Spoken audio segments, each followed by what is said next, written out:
The story really began about 3 or 4 months ago with a newspaper article that detailed this potential widespread problem of the wholesale selling of children. Young mothers, powerless, poor young mothers in the 50s, 60s, 70s, 80s, perhaps even into the early 90s, were told, "I'm terribly sorry, your baby has died." But what really happened was that baby was then taken away and either given or sold to other parents. This does have historic roots, and when you look back to the 30s and 40s, a terrible civil war that claimed hundreds of thousands of lives, General Franco, the eventual winner of that war, had a terrible plan to neutralise his opposition, and that was he removed babies from Republican mothers, people that supported the Republican movement, his enemies. By the 50s, that practice had ceased, but what it did was set the moral framework for what was to come.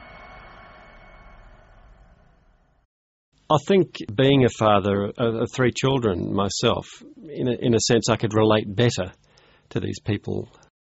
How would I feel if I discovered that one of my children had actually been removed? Not only removed, but sold for profit. The person, oddly enough, that I felt the greatest empathy and sympathy was a man now nearly 80 who bought a child, and that child died in a terrible accident, aged 18, and he's now full of remorse and guilt and feels that his child's death was in some way some sort of divine retribution for him buying a child in the first place. He feels absolutely wretched at the end of his life. He has no child because it was an only child, and this terrible sense of guilt and wondering, well, what happened to the mother? How did she feel?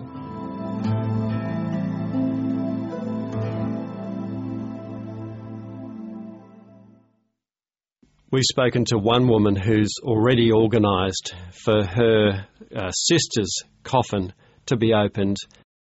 She's sure that when she opens it, there won't even be human remains there, because she says her father told her that what he saw was not a child but a doll wrapped up. That's the extent, potentially, of the deceptions. I think what this does for Spain is open up a terrible history. Of course, we now have a modern, open society, but these wounds are still very deep, very raw, and people are a little afraid to open them up again for fear of what may be found.